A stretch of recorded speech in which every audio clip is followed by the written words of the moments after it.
All right. Well, I wanted to see if it's possible to do a basically a micro air soft start on the Truma Aventa for the Micro Mini Flex, or anybody else that has the Truma Aventa air conditioners. But as you can see here, everything is pretty compact.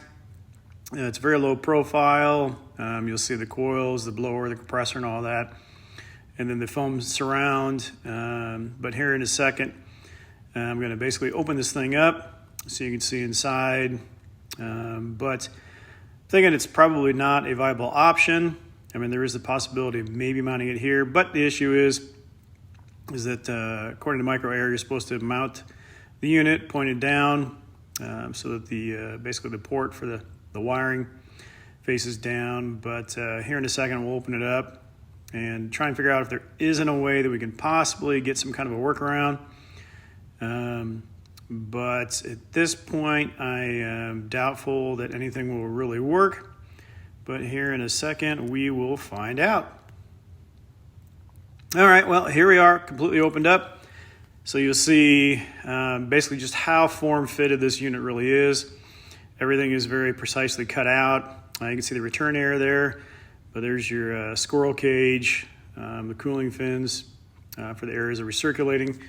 But I mean, space is very, very tight here.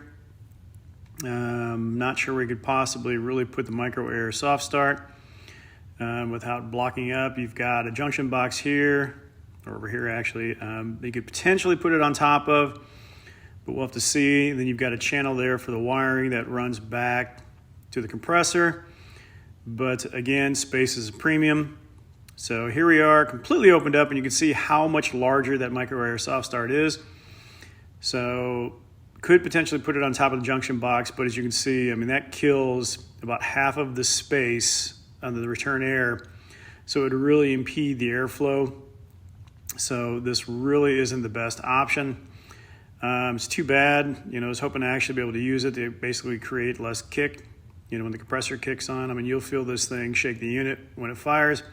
It's too bad that Truma didn't, especially being a German company, didn't just kind of auto-incorporate or just, you know, incorporate a soft start from the get-go. But there really is absolutely no space to put a standard soft start in here because everything is very, very tight with the clamshell. It seals it up very well, which explains why everything is so efficient.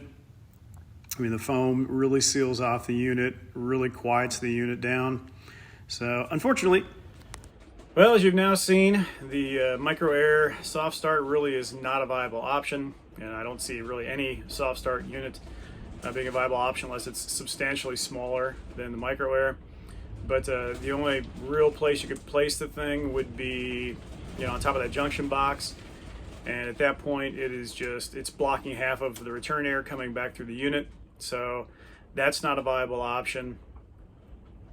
So unfortunately, we're not going to be able to do a soft start. So truly, I mean, I believe the starting wattage for the compressor on this is somewhere between 2,000 and 2,200 watts.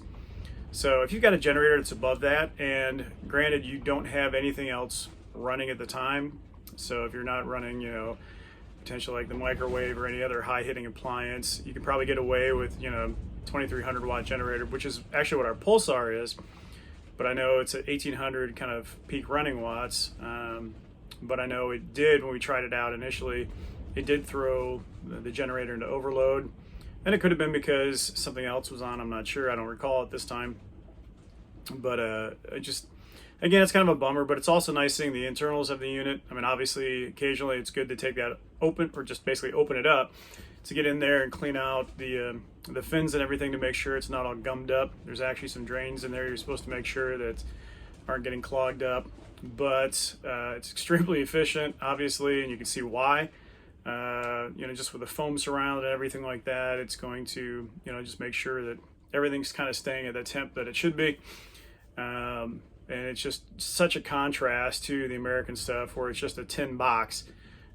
You know, that they drop basically blowers in and all that kind of stuff. So it explains really why the Aventa is just so well designed. So, you know, it's a great unit.